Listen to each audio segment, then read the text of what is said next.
오늘 찬양하는데 하일이 말이 갑자기 떠오르는 거예요. 어제 이제 아이들 데리고 치과를 이제 다녀오면서 하일이가 어떤 분에게 인사를 하는 거예요. 그래서 나도 올떡길에 안녕하세요. 그러고 이제 인사하고 지나갔더니 누구죠? 누구 엄마라 혜민이 엄마 아빠였다라는 거예요. 그러니까 누구냐면은 목사님이었던 거, 목사님하고 목사님 사모님이었던 건데 너무 하도 안 봐가지고 어디서 뵌분 같은데 아마 기가 비가고 이제 인사를 하고 가는데 이제 가면서 하이리가 저한테 이런 얘기를 하는 거예요. 목사님들의 특징은 배가 나왔어요. 배가 나왔어. 그래서 깔깔깔깔 웃는 거예요. 근데 제가 그 말이 딱 떠오르면서 준성이가 갑자기 떠오르는 거예요. 준성이가 전사님이 된다 그러지 않았나요? 되고 싶었다. 그런 얘기를 잠깐 생각을 하면서 찬양하는데 갑자기 이렇게 준성의 배가 이렇게 나온 모습이 갑자기 떠오르는 거예요. 갑자기. 그래서 찬성하다 웃지도 못하겠고 제가 왜 웃자니 주님 내가 죄송합니다. 제가 찬성할 때 엉뚱한 생각을 했습니다. 제가 배 나온 준성이를 잠깐 생각했습니다. 네, 오늘 하나님께서 또 우리 가운데 은혜를 주시기를 원합니다. 오늘 말씀은 그 대상을 누구에게 맞추느냐에 따라서 이해 폭이 좀 넓어질 수 있다 이렇게 생각을 합니다. 오늘 말씀을 보면 참 어려운 말이 나와요. 어려운 말씀이 나오는데 어떤 말씀이냐면 하나님은 신들의 모임 가운데 서시며 이 말씀이에요. 이 말씀이 도대체 무엇인가? 이게 모르겠는 거예요. 이게 주석을 찾아봐도 이게 이렇게 아리송하게 명확하게 이거다라고 이렇게 말해주는 것이 아니라 주석도 두리뭉실하게 이렇게 기록하고 이렇게 쑥 넘어가는 거예요. 그래서 이게 뭔가 이렇게 뭔가 하다가 이제 제가 찾아낸 것이 뭐냐면 이것입니다. 이 당시에 이제 신들의 모임이라는 것은 이렇게 표현했다라는 거예요. 권력자들의 모임. 그러니까 권력자들을 신들의 모임 이렇게 표현을 했다라는 거예요. 그러니까 하나님은 신들의 모임 가운데에서 서시며 할 때 이 신들의 모임은 권력자들을 말하는 거예요. 그리고 재판장들을 말하는 거예요. 하나님께서 재판장들 앞에 있다. 그러니까 너희 하나님 두려워해서 똑바로 재판하라. 너희 권력자들 힘 있다고 교만하지 마라. 너보다 더 큰 권력자가 계신데 그분이 하나님이다. 이렇게 우리가 이제 이 말씀을 볼 수 있어요. 그런데 이 말씀을 또 이제 사용한 용례를 보면은 이 말씀이 어떻게 이제 풀어졌는가 우리가 또 알 수 있잖아요. 용례라는 것은 이 말씀을 어디서 사용했는가? 사용한 그 단어를 말하는 거예요. 그런데 이 말씀을 사용한 데가 있어요. 어디 있냐면 예수님께서 이 말씀을 해석해 주셨어요.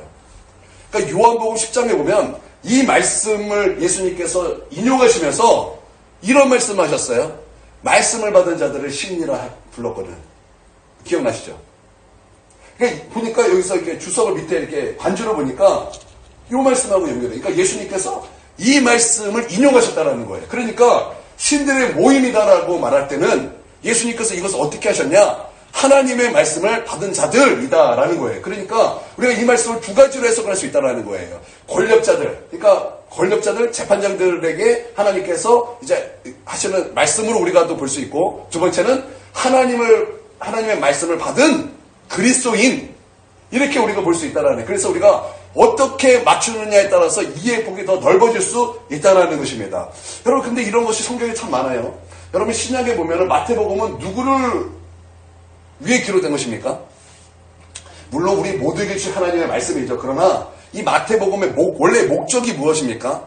유대인을 위해서 기록된 거잖아요. 그렇죠? 그래서 유대인의 이해를 보고 이 마태복음을 읽으면 이 마태복음을 이해하는 폭이 되게 넓어집니다. 그러면 누가복음은 누구를 위해서 기록된 것입니까? 물론 우리 모두를 위해서 기록된 것입니다. 근데 누가복음에 기록된 목적이 무엇입니까? 이방인에게 또 특별히 데오빌로 같아요 이렇게 시작하잖아요. 그렇죠? 누가가 뭐 기록했죠? 누가복음하고 사도행전 기록했잖아요. 그때 처음에 인트로가 뭐예요? 처음 시작이 뭐예요? 데오빌로 가카요잖아요. 그러니까 데오빌로 가카 그리고 이방인 그렇게 이게 목적이라는 거예요. 그러면 히브리서는 누구를 위해 기록된 것입니까? 히브리서. 어렵게 생각하지 마세요. 히브리인이에요. 괜히 히브리서 얘기했습니까? 히브리인이에요. 히브리인. 그러니까 유대인을 위해서 기록되었다는. 그러면 로마서는요? 그러니까 우리가 생각하면 로마서는 그 로마에 있는 한 큰 교회에게 준 게 아니에요. 로마에 있는 여러 교회들에게 주시는 이제 사도 바울이 성령의 감동을 받아서 계시로 편지를 보낸 것, 그게 이제 로마서죠. 여러분 그런 목적이 있다라는 것입니다. 그러니까 이런 이해를 우리가 알고 성경을 읽으면 하나님의 그 말씀을 해석하는 폭이 훨씬 더 넓어진다는 것입니다. 더 구체적으로 예를 들어보겠습니다. 로마서, 아까 조금 전에 로마서를 얘기했는데 로마서는요, 우리가 알다시피 불신자를 위해서 보낸 말씀이 아닙니다.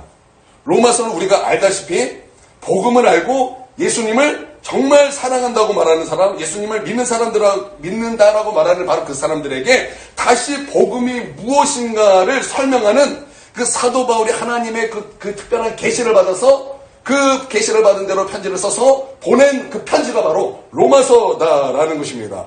그래서 로마서를 우리가 어떻게 봐야 되냐? 이 로마서에 이렇게 우리가 이제 왜 사도 바울이 그 로마에 있는 사람들에게 편지를 보내는가? 우리 그 이유를 안다면 로마서의 폭이 넓어진다라는 것입니다. 로마서 16장에 보면은 사도 바울이 막 사람들을 막 기록하고 있어요. 누구에게 뭐 문하나라 이렇게 막 말씀이 있는데 총 몇 명이 기록된지 아십니까? 16명이에요? 많이 기록되어 있어요. 사람이 한 27명 정도 기록이 되어 있는데 사람들이 이제 이것을 놓고 이제 해석이 다양합니다. 여러분 우리가 우리나라 사람의 이름이면 우리가 그냥 공부하지 않아도 저 이름은 우리나라 사람이야 너무 잘 알잖아요. 예를 들어서 철수 그러면 어느 나라 사람이에요? 우리나라. 영희 우리나라 사람이죠. 물론 외국에도 그런 사람이 있을 수 있어요. 철수, 영희 뭐 그런 사람이 있을 수 있지만 그거는 일반적인 게 아니고 철수, 영희 그러면 딱 봐도 우리나라 사람이에요. 그쵸? 근데 흥향 아니면 양양 어느 나라 사람이에요? 중국 사람이에요. 그러면 아야꼬, 미야꼬 그러면 어느 나라 사람이에요? 그쵸? 딱 알잖아요. 그쵸?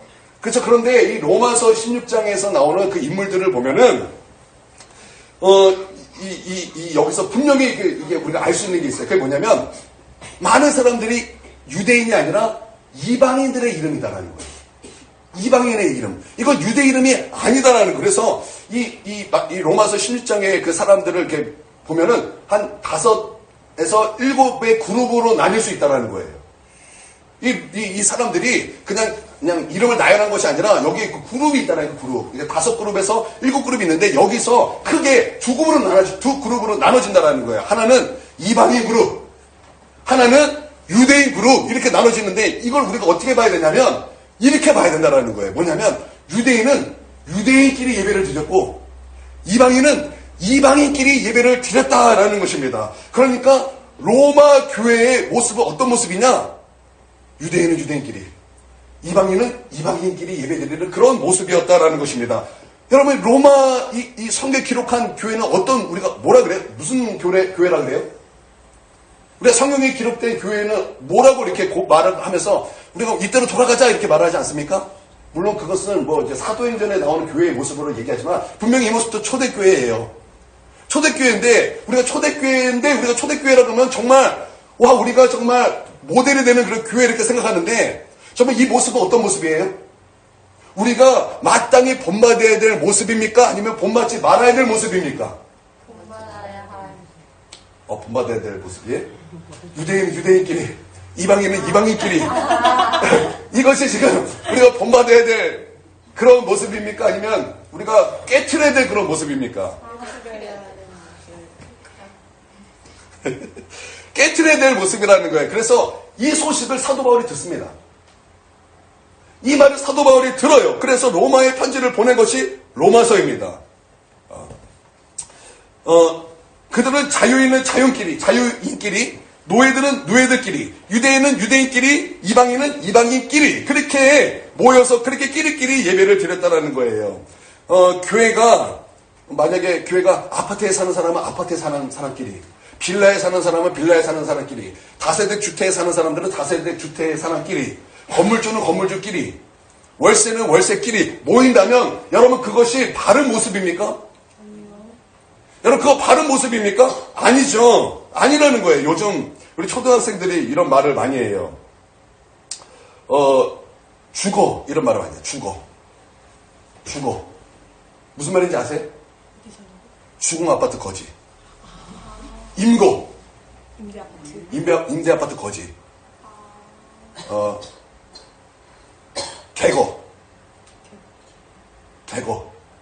개근 거지. 말 개그 들어보셨죠? 개거. 여러분, 아이들이 이런 말을 초등학생들이 쓴다는 거예요. 초등학생들이 이 말을 왜 쓸까요? 여기는 안 써요? 거기는 안 쓰나? 거기는 안 쓰네요. 어느 데는 쓴대요. 자기 잘 사는 데는 쓴다는 것 같아요. 왜 초등학생들이 이런 말을 쓸까요? 여러분, 원래 초등학생들은 이런 거 몰라요. 근데 초등학생들이 왜 이 말을 써요? 누구의 영향을 받은 거예요? 엄마, 아빠의 영향을 받은 거예요. 만약에 거기에 그리스도인들이 있을까요? 없을까요? 그렇게 말하는 그리스도인들이 있을까요? 없을까요? 있다면 그것은 잘못된 그리스도인이라는 거예요. 마땅히 그리스도인이라면 그런 모습이 있으면, 그렇게 말하는 아이들이 있으면 그렇게 하면 안 된다고 가르쳐야 되는 것이 바로 그리스도인이 돼야 된다라는 것입니다. 여러분, 나는 우리에게 그런 모습이 없기를 바랍니다. 서울은 서울, 성남은 성남, 유학은 유학, 시골은 시골. 이렇게 그룹을 만드는 것이 아니라, 그런 그룹이 있다면 마땅히 우리가 예수 그리스도의 이름으로 그것을 깨트려야 된다는 거예요. 여러분, 설마 교회 그런 모습이 어디 있어요? 근데 로마 교회는 그랬다는 거예요. 로마 교회는 그랬다는 거예요. 유대인은 유대인끼리, 이방인은 이방인끼리, 자유인은 자유인끼리, 노예들은 노예들끼리, 그렇게 끼리끼리 예배 드렸다는 거예요. 여러분, 우리나라도요, 처음에 복음이 우리 가운데 들어왔을 때, 양반이 있었다면 또한 누가 있었어요? 머슴도 있었어요. 그들이 다 복음 앞에서 예수님을 영접했을 때, 여러분, 교회 안에 누가 있었겠습니까? 양반도 있었을 것이고, 머슴도 있었을 거예요. 그런데 교회라는 것이 신분에 따라 직분이 주어지는 것이 아니잖아요. 그렇죠? 신분에 따라, 그래서 머슴이 장로가 되고, 양반이 집사인 그런 관계가 있었다는 거예요. 여러분, 그때 우리 대한민국, 우리나라의 그런 초대교회들, 그때 그 교회 모습이 어떻겠습니까? 너무나 아름다웠다고요. 머슴이 장로님이었으면 장로님 그러면서 양반이 그를 섬겨줬어요. 그것이 우리나라의 초대교회 모습이에요. 우리나라에도 이런 아름다운 모습이 교회사에서 전해주고 있어요. 너무나 아름답게 전해주고 있다는 거예요. 그런데 오히려 로마에는 그런 모습이 없었다는 거예요. 유대인은 유대인끼리, 그리고 이방인은 이방인끼리 뭔가 이렇게 끼리끼리 모여서 그렇게 예배를 드렸다라는 것입니다. 그게 로마 교회의 그런 모습이었다라는. 그러면 왜 그랬을까요? 왜 그랬을까요? 그냥 꼴보기 싫어서? 그런 것이 아니라 분명히 이유가 있었다라는 거예요. 로마에는요, 갈라불라라는 그 황제가 있었습니다. 그 로마에는요, 대표적으로 미친 황제들이 있었어요. 베드로와 바울이 어느 황제 때 순교를 했죠? 네로죠. 미친 황제죠. 그런 미친 황제가 대표적으로 몇 있는데, 그 중에 대표적인 황제가 갈라굴라라는 황제입니다. 이 갈라굴라라는 그 황제가 이제 AD 41년에 암살자에 의해서 암살을 당합니다. 그러니까 누구에게 암살을 당하냐면 그 당시 최측근들, 비서실장, 경호실장, 이 두 사람에 의해서 이제 암살이 이제 난도질을 당해 죽습니다.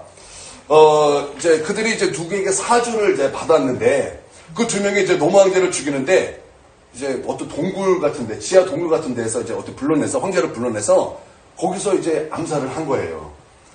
그런데 이제 죽이려고 그러는데 거기에 인기척이 딱 들려, 인기척이. 그래서 황제를 죽이려는데 인기척이 있으면 됩니까? 안 됩니까? 안 되니까 놀란 거예요. 그래서 아무리 찾아봤는데 없어요. 그래서 이제 막 죽이고 있는데 인기척이 딱 들리는 거예요. 그래서 놀래서 막 찾아보니까 이거 커튼 같은 것이 있는데 커튼을 쫙 열어봤더니 거기에 어떤 한 사람이 벌벌 떨고 있었다는 것입니다. 그 사람이 누구냐? 글라우디우스라는 사람이고, 성경에서 나온 이름으로는 글라우디오라는 그런 사람입니다. 글라우디오는 이제 사도행전 18장 2절에 나오는 사람인데, 제가 나중에 좀 자세히 말씀드릴 거예요. 이 글라우디오는요, 심각한 장애가 있는 사람이었어요. 왜? 우리 군대에서도 우리 처음에 가면은 제식 훈련 하잖아요. 그래서 군대 처음에 가면요, 이제 걷는 연습합니다. 걷는 연습. 앞으로 갔다가 옆으로 가고, 왼쪽으로 가고, 오른쪽으로 가고, 뒤로 서고, 제자리에 서고, 막 그런 연습을 하는데, 거기에 고문관이 한 명씩 있어요. 고문관. 어떤 사람이냐면은, 우리 걸으면은 이제 왼발이 들어요. 왼발을 이렇게 딱 올리면은 오른팔이 올라갑니까? 이렇게 잘해요. 이렇게. 근데 이제 클라우디오는 약간 장애가 있어가지고, 이렇게 걸을 수밖에 없고, 다리를 접니다. 다리를 절어요. 아주 선천적으로 이렇게 장애를 가지고 태어났는데, 말을 할 때는 고개가 이렇게 한쪽으로 이렇게 쏠려서 말을 더듬을 뿐만 아니라 이렇게 침을 흘렸다 그래요.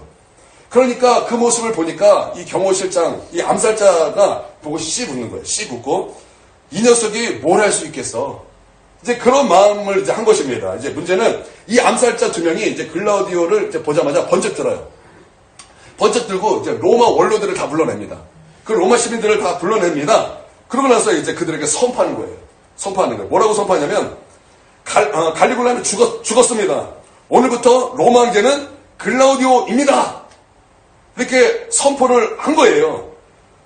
그런데 그 누구도 이 암살자를 반대할 수가 없었어요. 왜냐하면 이 암살자가 너무 기세가 등등했기 때문에, 또 이 황제를 죽인 사람이 있기 때문에 그거 몰랐겠습니까? 다 알았겠죠. 누구도 반대할 수 없었다라는 것입니다. 아마 이 암살자가 노렸던 것은 이 바보 같은 글라우디오를 앞에 세우고 자기 자신들은 이제 뒤에서 진짜 왕 노릇, 진짜 황제 노릇을 이제 하려고 이제 했던 것 같아요. 그러나 이제 최근에 발견된 이제 문헌에 보면은 몸에는 장애가 있었는데 이 사람이 엄청난 천재였대요. 글라우디오가 엄청난 천재였다라는 거예요. 그래서 어떤 학자는 글라우디오가 뒤에서 조종했을 것이다. 이렇게 말하는데 이게 굉장히 설득력이 있어서 아마 그럴 것 같다. 지금 이렇게 보고 있다라는 것입니다. 그러므로 이제 정말 글라우디오가 황제가 됩니다. 그래서 황제가 되자마자 가장 먼저 한 것이 뭐냐면 그 두 명의 암살자들을 처형합니다. 처형한 거야. 낙동과 오리알이 된 거죠. 처형한 거야, 처형. 아무튼 그렇게 해서 이제 AD 41년에 황제가 됩니다. 몸은 장애가 있었지만 기가 막히게 천재였어요. 그래서 이제 로마를 이제 잘 다스리는데 이 사람이 이제 문제가 많은 것 중에 하나가 뭐냐면 이게 장애를 가졌으니까 이제 개인 관계를 이렇게 잘 못해서 어떤 결정을 할 때는 좀 극단적인 결정을 이렇게 많이 한답니다. 그래서 이제 9년이 지났어요. 이제 9년이 지나서 이제 AD 49년이 되었습니다. 이제 어느 날 로마 제국의 수도가 로마시예요. 이제 그 안에서 유대인들이 거기서 막 분란이 일어난 거예요. 싸움이 일어난 거예요. 싸움이 일어나니까 거기에 이제 로마 경제가 돌아가지 않는 거예요. 왜냐하면 그 당시에 로마의 모든 현금과 경제권을 다 누가 쥐고 있었냐면 유대인들이 쥐고 있었던 거예요. 유대인들은요 지금이나 그때나 다 경제적인 수완이 좋았던 것 같아요. 나는 유대인들이 받았던 복을 받게 되게 주님의 이름으로 축원드립니다. 그래서 여러분들이 멈추면 여기 우리 지사님 부부가 뭔가 경제활동을 멈추면 광주가 마비되는, 여기 권사님이 경제활동을 멈추면 이 성남이 마비가 되는 그럴 정도로 하나님의 복을 받게 되길 주님의 이름으로 축원드립니다. 아멘. 왜 불가능합니까? 가능해요. 아멘. 저는요 어떠한 곳을 한번 본 적이 있어요. 정말 주님을 사랑했던, 정말 유별나게 사랑했던 사람을 제가 한 명 알아요. 정말 믿음이 유별나요. 정말 유별나요. 어떻게 저렇게 유별나게 믿을 수 있을까? 제가 어렸을 때 그 권사님이었던 것 같아요. 전사님이었나? 권사님? 모르겠어요. 헷갈려요. 유별나, 하여튼 유별나. 얼마나 유별난지 몰라요. 근데 그분, 이제 남편분 이제 다 이렇게 다 따라가니까 뭘 해도 안 되다가 이제 마지막에 이건 한번 해보자. 그럼 보일러를 했대, 보일러. 이건 한번 해보자. 그냥 끝내보자. 하여튼 우리 이건 한번 해보자. 그러고 했는데 그때부터 대박이 터지기 시작하는데 통장에 돈이 들어오는 게 나중에 뭐라 그래? 셀 수도 없다 그랬나? 뭐라 그랬나? 하여튼 그렇게 돈을 많이 번대. 그렇게 돈을 쓸어 담더라는 거예요. 그러면서 제가 그러면서 알았어요. 하나님께서 주시기로 하면은 그거는 한순간에 그 사람은 진짜 거부가 된다. 정말 하나님께서 주시고자 하면 그냥 한순간에 그 사람은 거부를 만들 수 있는 분이 바로 하나님이시다. 여러분, 지금 여러분이 지금 세상에 내세울 거 없고 정말 세상에서 정말 없는 것 같지만 여러분 준비하고 계세요. 하나님께서 주실 복을 받을 준비하고 계시라고요. 아멘. 하나님께서 때가 됐을 때 여러분을 높여주시고 여러분에게 복 주시면은 여러분이 거부가 되는 것은 한순간이에요. 아멘. 한순간이라고요. 하나님은 불가능한 것이 없으신 전능하신 하나님이십니다. 아멘. 아니 유대인이 정말 그랬다고 역사가 증명하는 거. 로마는 어떤 나라의 당시 패권 국가잖아요. 이 패권 국가에서 진짜 돈 가진 사람은 누구예요? 유대인이었잖아요. 그래서 유대인끼리 싸우니까 그들이 싸우니까 경제활동을 못하니까 로마의 경제가 마비된 거예요. 그래서 그게 황제에게 그 보고가 된 거예요. 그러니까 얼마나 부를 갖고 있었는가 알겠죠? 얼마나 사업 수완이 좋았는지 여러분 잘 짐작이 되시죠? 그래서 이게 이제 이 황제에게 보고가 이제 들어갔다라는 거예요. 그래서 로마가 어렵게 됐다. 그래서 그 보고가 다 들어갔습니다. 이 글라우디오가 와서 이제 이 어려운 문제, 이게 해결이 되지 않는 이 문제 한 방 해결해 버립니다. 한 방에 해결해 버려요. 어떻게 해결하지 아십니까? 로마시아에서 싸우는 유대인들, 그래서 로마의 경제를 망가뜨린 이 유대인들의 문제를 한 방에 해결하는데 어떻게 해결하지 아세요? 자, 아까 힌트를 드렸어요. 극단적이라고. 다 나가. 다 나가. 그랬어요. 다 나가. 아니, 그 정도의 영향력이 있으면은 황제가 와서 너네 왜 싸우니? 좀 이유를 좀 마련을 해봐라. 그리고 이제 이 말 들으면 또 저쪽 말 가지고 너 왜 싸우니? 그러면서 뭔가 이렇게 좀 풀어주고, 이제 우리 한번 잘 지내보자. 그러면 얼마나 좋겠습니까? 그쵸? 근데 이 황제는 다 나가! 그런 거예요. 그럼 유대인들이 왜 싸웠을까요?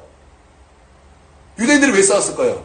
한쪽은 예수님을 믿는 유대인들이었고, 한쪽은 예수님이 그리스도가 아니다라는 그쪽, 그래서 그 둘이 그렇게 싸워서 분쟁이 일어나서 정말 이 로마가 마비가 될 그런 상황이 됐다라는 거. 그래서 이 황제가 다 쫓아냈다라는 것입니다. 이것이 사도행전의 말씀에 나와요. 한번 찾아보세요. 18장 2절. 여러분, 이 역사를 알고 보면 더 재밌습니다. 사도행전 18장 2절.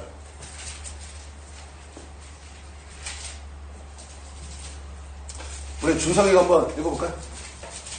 사도행전 18장 2절. 한번 읽어주세요. 아굴라라는 본도에서 난 유대인 한 사람을 만나니 글라우디오가 모든 유대인이 명하여 로마에서 떠나라. 자, 수업 여기까지.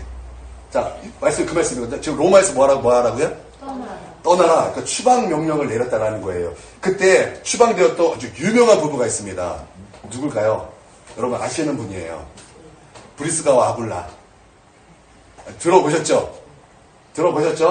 이때 유명한 분 이렇게 이 사람 이제 추방됩니다. 그래서 이제 추방이 됐어요. 그러면 이 로마에 교회가 있었어요, 없었어요? 있었죠. 그쵸? 근데 이 로마에 유대인들이 다 추방이 됐어요.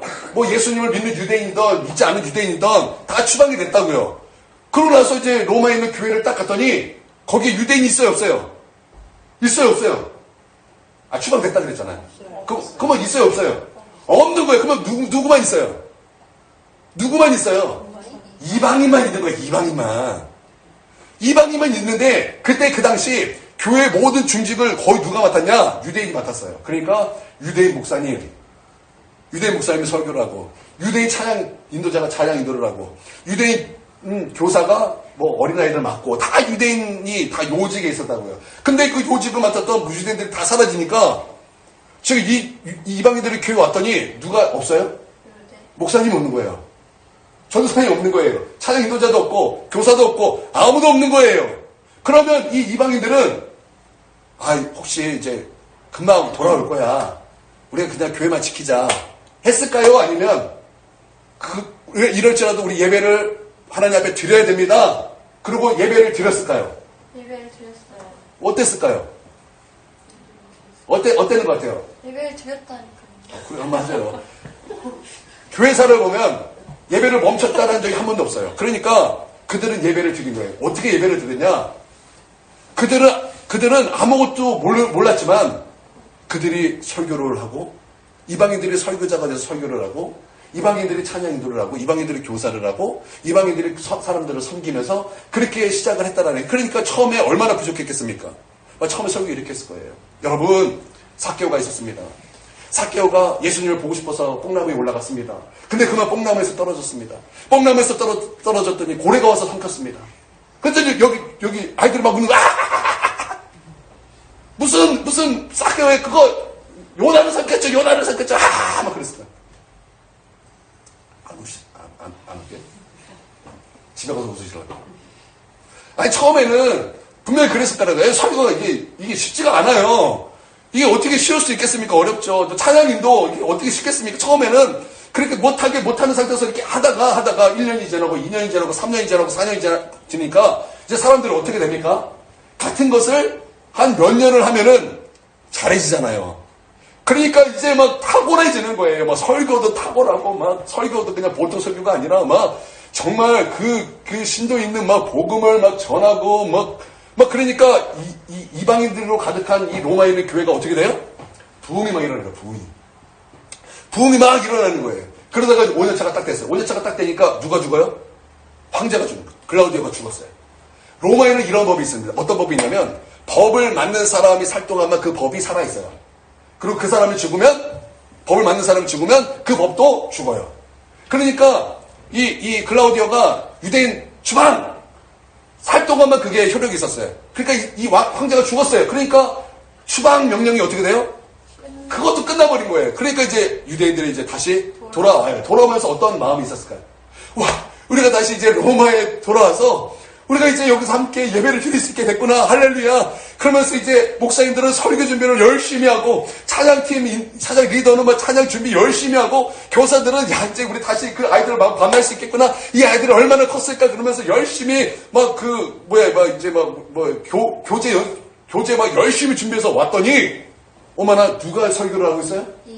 이방인들이 기깔나게 설교를 하고 있고, 기깔나게 찬양 인도를 하면서 막 하나님의 인자가 막 부어지고 있고, 그러고 있는 거예요. 그 모습을 본 유대인들은 그 마음속에 할렐루야 선하신 하나님을 찬양합니다. 그랬을까요?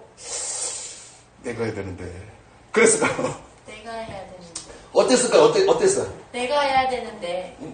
여기만 반응하니까. 아유, 좀 이렇게 리액션을 좀 과하게 해주세요. 내가 해야 되는데. 그래요. 이런 모습이었다면 이런 모습. 이러니까 교회가 어떻게 이렇게 하나가 될 수 있었겠습니까?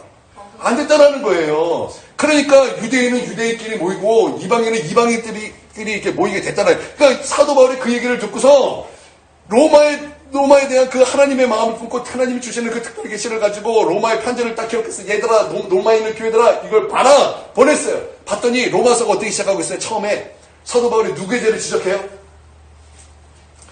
사도 바울은 어디에 부름을 받은 사도예요? 이방인의 사도잖아요. 그러니까 이방인을 좋아하는 거예요. 할렐루야, 막 이방인의 사도 바울이 우리 로마에 편지를 보냈다. 이게 성경이다. 그러면서 함께 이제 성경 읽으면서 으쓱해서 딱 보는 거예요. 그랬더니 처음에 뭐예요? 처음에 사도 바울이 뭘까요? 이방인을 까는 거예요. 이방인의 죄를 빵 나요. 유대인이 거봐라. 역시 사도 바울. 이방인, 너희 죄가 이래. 막 그러면서 유대인이 막 어깨 천직 들어서 으아 이래. 그 다음에 이제 사도 바울이 그 뒤에 바로 누굴까요? 판단하는 너희가 판단받을지어다. 그러면서 이제 막 유대인을 막 까잖아요.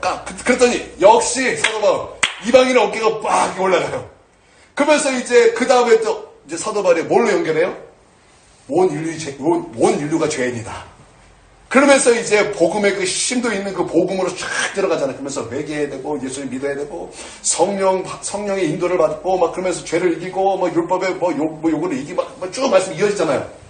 그렇죠? 예. 여러분 보세요. 우리가 그냥 로마서를 좀 알았다가 이 로마서가 기록된 이 배경을 아니까 여러분 어떠세요? 이 로마서에 보는 눈이 어때요? 꺼져요. 조금 더 이해폭이 넓어지죠? 네. 네. 그렇습니다. 그래요.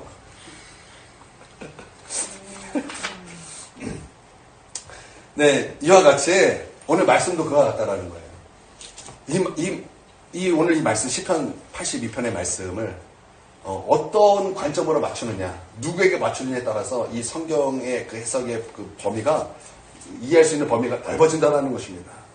여러분, 이 말씀을 저는 이렇게 말하고 싶어요. 물론, 이 1차적으로 신들의 모임이라는 것은 권력자들을 말하는 거예요. 그래서 이 권력자들아, 너희보다 크신 재판장이 계시니 너희는 하나님을 두려워해야 된다. 그러면서 너희 가난한 자, 그리고 불쌍한 자, 곤란당한 자, 어려운 자, 그들에게 공의로워야 된다. 너 불의하면 안 된다. 하나님이 계시다. 너희가 만약에 그렇게 한다면 하나님께서 너희를 심판할 것이다. 그러니까 너희 정말 하나님의 그 공의 가운데 바로 서라. 여러분, 이때 20편 아삽의 시인데, 이 시대가 다윗 시대예요, 다윗 시대. 그러니까 다윗 시대라는 것은 지금 이스라엘의 나라가 어떻다라는 거예요? 굉장히 선하게 지금 통치가 되고 있다라는 거예요, 다윗 시대에. 그럼에도 불구하고 여전히 악한 정치가들이 있었고, 권력자들이 있었고, 여전히 악한 재판관이 있었다는, 그러니까 너희 그렇게 하면 안 된다라는 거예요. 하나님이 계시다. 하나님이 계실 때 너희 하나님을 두려워해야 된다. 그렇게 말씀하고 있다는 것입니다. 그들은 이랬어요. 자기 편이면 그들의 편을 들어주는 거예요. 근데 자기 편이 아니면 그들의 판결이 달라지는 거예요. 저는요, 최근에 우리나라의 이게 판결을 보면요, 한 10년 동안의 그런 재판을 보면요, 좀 이런 모습이 아닌가 이렇게 생각이 들어요. 정치에 붙어서, 판사들이 정치에 붙어서, 대법원이 정치에 붙어서, 내 편이면은 내 편이고, 그리고 내 편이 아니면 파멸의 판결을 내리는 것. 저는 그런 것이 아닌가, 참 우리나라에 너무 막 부패한 것이 아닌가, 그런 생각이 지울 수가 없어요. 저는요, 여러분에게 부탁하고 싶은 것은, 여러분 이 대한민국 위해서 여러분 기도하시기를 바랍니다. 여러분, 이 대한민국이 정말 이렇게 부패한 상태로 계속하면은 망할 수밖에 없어요. 여러분, 이 대한민국 위해서 여러분 기도해 주십시오. 이 대한민국에 하나님의 공의가 강같이 흐르도록, 여러분 하나님을 두려워하도록 정말 위정자들을 위해서 기도해 주시고, 여러분 정말 그들에게 복음이 증거되도록 기도해 주시고, 여러분 그러실 수 있게 되기를 바랍니다. 두 번째는 신들의 모임을 예수님께서 해석한 바로 그 말씀으로 보는 거예요. 하나님의 말씀을 받은 자, 이렇게 볼 수 있다라는 것입니다. 그래서 그리스도인으로서 여러분 가난한 자에게, 또 궁핍한 자에게, 어려운 자에게 우리가 무엇을 해야 된다고요? 공의를 베풀어야 된다라는 것입니다. 여러분, 율법의 정신이 무엇입니까? 율법의 정신. 율법의 정신이에요. 율법은 이런 거 아니고 율법의 정신. 율법의 정신은요, 크게 두 가지인데요. 첫 번째는 가난한 자가 없게 하라는 거예요. 두 번째는 억울한 자가 없게 하라는 거예요. 이게 율법의 정신입니다. 여러분, 우리가 그리스도인으로서 하나님의 말씀을 받은 자로서 여러분 가난하고 어려움을 당하고 정말 긍휼이 필요한 자를 모른 척하지 마십시오. 그들에게 하나님의 정의와 정말 하나님의 그 긍휼과 사랑을 나타내 주라는 것입니다. 왜냐하면 하나님이 계시기 때문에 그래요. 하나님이 계시기 때문에 그렇다라는 것입니다. 만약에 권력자들처럼 너희 그렇게 불의를 행하면 하나님이 계시다라는 것 너희 분명히 알아야 된다. 우리가 그렇게 그 말씀을 볼 수 있다라는 거예요. 여러분, 가난하고 어려운 사람들은요, 사실 정말 우리 가까이 있어요. 늘 우리 가까이 있어요. 여러분, 우리 교회에서도요, 어렵고 가난한 사람들요, 매달 돕습니다. 매달 도와요. 또 좀 하나님의 그 감동으로 이 사람을 도와줘라 라는 감동이 오면은 어떻게 해서든지 그 사람을 돕습니다. 그러면요, 놀라워요. 하나님께서 갚으세요. 그게 놀라워요. 여러분, 하나님께서 갚으신다라는 것은요, 그래서 하나님께서 기뻐하신다라는 거예요. 여러분, 말씀에 이런 말씀이 있어요. 가난한 자를 돕는 것은요, 하나님께 구워드리는 것이다 그랬어요. 저는요, 여러분이 하나님께 구워드릴 수 있는 사람이 되길 바랍니다. 아니, 무엇이 여러분, 하나님이 무엇이 부족하겠습니까? 하나님이 도대체 무엇이 부족하겠습니까? 그런데 하나님께 구워드릴 수 있는 것이 하나가 있는데, 그것이 뭐냐? 가난한 자를 돕고, 정말 도움의 손길이 필요한 사람에게 우리가 주님의 그 사랑을 나타내 줬을 때, 하나님은 하나님께 그것을 구워드리는 것이다. 분명히 그렇게 말씀하셨다라는 거예요. 여러분, 우리 교회가 몇 번 들었잖아요. 우리 교회가 이곳에 이사 오게 될 때 우리 돈 없이 왔잖아요. 그래서 우리 여기 차용증 쓰고 왔어요. 3천만 원 빚내서 여기 주인한 여기 여기 전에 있던 교회 차용증 쓰고 만약에 3천만 원 빚을 우리가 10월 달에 했는데 8월 달까지 갚지 않으면 우리가 법정 조치를 받겠습니다. 사기죄로 집어넣겠습니다. 그래가지고 각서 쓰고 왔어요. 그래서 누구보다 제가 막 두려움에 떨지 않겠습니까? 이 빚을 갚지 않으면은 난 법적 조치 사기죄로 들어갈 수밖에 없고 이게 고소될 수밖에 없는 그런 상황 속에서 제가 하나님 앞에 어떻게 기도하는지 아십니까? 하나님, 우리 교회가 그 전까지 수많은 사람들을 도왔습니다. 근데 약 돈이 이 정도 돼요. 하나님, 내가 하나님께 꿔드린 거 하나님 기억하시죠? 하나님 갚아주세요. 하나님 갚아주세요. 제가 딱 그거 기도했어요. 하나님 갚아주세요. 말씀해 보니까 하나님께서 어려운 사람을 구제한 거 하나님 구워드리는 거라고 말씀하셨으니까 저 하나님께 분명히 구워드렸습니다. 그러니까 하나님 이제 하나님 갚으세요. 그렇게 갚으세요. 그런데 시간이 점점 지나는 거예요. 10월, 11월, 1월, 1월, 3월, 4월, 5월, 6월, 7월 근데 아무 소식이 없어요. 그렇다고 하나님께서 안 움직이시는 것일까요? 아니에요. 끝까지 기도하는 거예요. 끝까지. 8월 달이 됐어요. 이제 곧 다가와요. 그런데 그때부터 놀라웠게 하나님께서 일하시기 시작하는 거예요. 저희 총회자 목사님이, 양병일 목사님이, 그 당시에, 그 각 노회 임원들을 부르신, 갑자기 어느 날 부르신 거예요. 갑자기 어느 날. 부르시면서, 혹시 노회 회원 중에서 지금 어려운 교회가 있느냐? 그랬더니, 어느 목사님이 갑자기 우리 교회가 생각이 나더라는 거예요. 갑자기. 그래서, 성남에 있는 큰내교회에서 지금 이러한 일이 있습니다. 그렇습니까? 확인해 보십시오. 확인했더니, 맞아요. 그 돈을 보내십시오. 그래서 전화가 온 거예요. 목사님, 빚이 있죠? 보내드리겠습니다. 그래서 이 3천만 원의 빚이 그렇게 하나님께서 해결해 주셨다라는 할렐루야. 여러분, 그런데 이것만 있는 것이 아니에요. 우리 사모님이 저랑 결혼을 해서 항상 하는 말이 당신은 나를 진짜 잘 만났다 그래요. 며칠 전에도 저에게 그 말을 했어요. 그럼 저도 이런 말을 하죠. 당신도 나를 참 잘 만났어. 왜냐하면 저를 만나서 하나님께서 막 기적을 베풀어 주신 것을 많이 봐요. 근데 하나님께서 우리가 정말 성령의 감동으로 말미암아 이렇게 어떤 사역을 했을 때 하나님께서 아주 기가 막혀요. 너무나 기가 막혀요. 기가 막힌 방법으로 그 돈을 고스란히 보내주세요. 고스란히 보내주세요. 고스란히. 정말 얼마 전에는 어떤 것을 갖고 이렇게 했는데 그 10만 원이었어요. 10만 원. 그거를 했는데 또 그 돈이 진짜 어처구니없게 들어왔어요. 어처구니없게. 이게 어떻게 말하고 싶은데 말하기 뭐하고. 또 그런 일이 되게 많아요. 말해줄 수 없지만 그런 일이 너무나 많다는 거예요. 그러면서 그리스도인으로서 정말 가난하고 어렵고 도움이 필요한 자에게 성령의 감동으로 주님께서 말씀하신 대로 순종해서 돕고 또 가난한 자를 또 말씀에 의해서 순종해서 도왔을 때 정말 그것을 하나님께 구워드리는 것이구나. 그들에게 정의를 베푸는 것이 하나님 기뻐하시는 것이구나. 제가 다시 그 말씀을 통해서 깨닫는 거예요. 여러분, 가난하고 정말 어려움을 겪고 있고 정말 지금 고난을 당하고 있는 바로 그 성도가 있다면 여러분 그들을 향해서 모른 척하지 마시고 여러분 그들을 향해서 실질적으로 그들을 도와주시기도 하시고 실질적으로 그들을 향해서 정말 마음을 다해 기도해 주시고 정말 그들에게 그리스도의 사랑을 나타내 주실 수 있는 저와 여러분이 되기를 주님의 이름으로 축원드립니다. 이것으로 마치도록 하겠습니다. 시간은 많이 갔지만 우리 40분까지 우리 또 들은 말씀을 놓고 또 기도하시고 또 우리가 또 여러분의 기도 제목을 가지고 우리가 통성으로 기도하겠습니다. 우리가 주여 3번 크게 부르짖고 통성으로 기도하겠습니다. 주여